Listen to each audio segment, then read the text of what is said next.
আচ্ছা, আমার একটা প্রশ্ন আছে।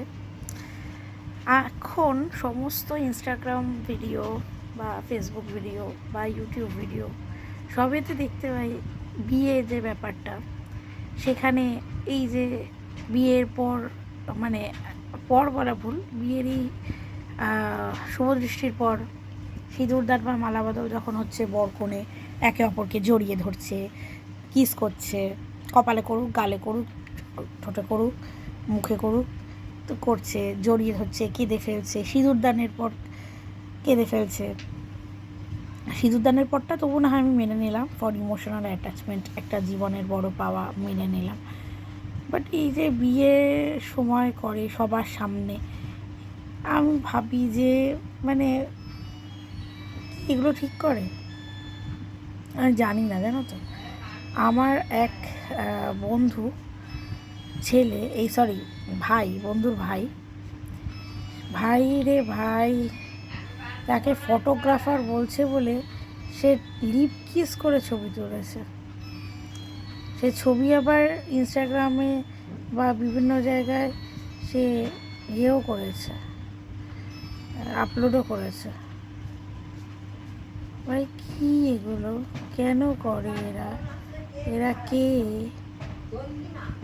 আমি জানি না, তোমরা জানলে কমেন্ট করো। এগুলো ঠিক কি না কমেন্ট করে জানি। ও থাক, একটু কমেন্ট করে জানিও আমাকে এগুলো ঠিক কি না। আমি জানি না এগুলো ঠিক কি না, মানে এগুলো কেন লোকে করে আমি তাও জানি না। হতে পারে এখনকার জেনারেশনের ব্যাপার, বাট আমার এগুলো ব্যক্তিগতভাবে ভালো লাগে না। আমি জানি আমার এই ভিডিওটা দেখে অনেকের মনে অনেক প্রশ্ন জাগবে, অনেক নেগেটিভ কমেন্ট করবে, বাট দেখো, আমারও লাভ ম্যারেজ। আর আমি তো এই নয় যে বহু বছর আগে বিয়ে করেছি, তা নয়, মাত্র 9-10 বছর আগের ঘটনা। বাট আমার সময় এগুলো আমি ভাবতেই পারিনি। মানে তোমরা যা বিশ্বাস করবে কিনা জানি না, আমার বিয়েতে কোনো ব্রাইডাল মেকআপ হয়নি, কারণ তখন হয়তো ব্রাইডাল মেকআপের চল ছিল না, আর আমি ওরকম নিজে থেকে বলতেও পারিনি। হ্যাঁ, আর রিসেপশানে তো কোনো মেকআপই হয়নি, মানে মেকআপ হয়নি বলতে ঘরের লোক মেকআপ করেছে, কোনো কেউ আসেইনি মেকআপ করতে। তারপর বিয়ের কেনাকাটাও আমরা কেউ একসাথে করিনি। তারপর তোমার ফটো তো, মানে আমার বরের আমার কাঁধে হাত দিয়ে ফটো কটা আছে আমি জানি না, মানে এরকম ব্যাপার। আমি পারলে কোনো দিন তোমাদেরকে আমার অ্যালবামটা, সে আগেও করা আছে, আমার আগের ইউটিউব পেজটায় করা ছিল, ওটা ডিলিট হয়ে গেছে, তো আমি শেয়ার করবো পারলে। দেখলেই বুঝতে পারবো আমি সত্যি মিথ্যে কী বলছি। ও ভীষণ লজ্জা পায় আমার লোকের সামনে।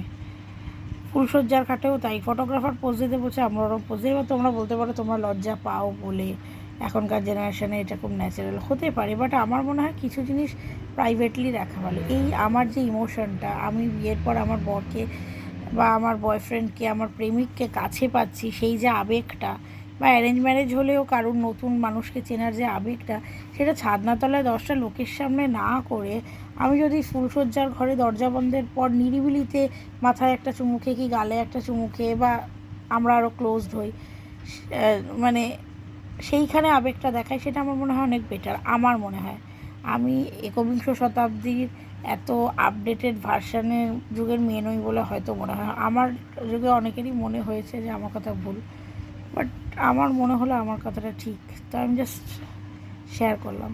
তোমরা কমেন্ট করো, নেগেটিভ কমেন্ট আসবে আমি জানি, তবুও করো।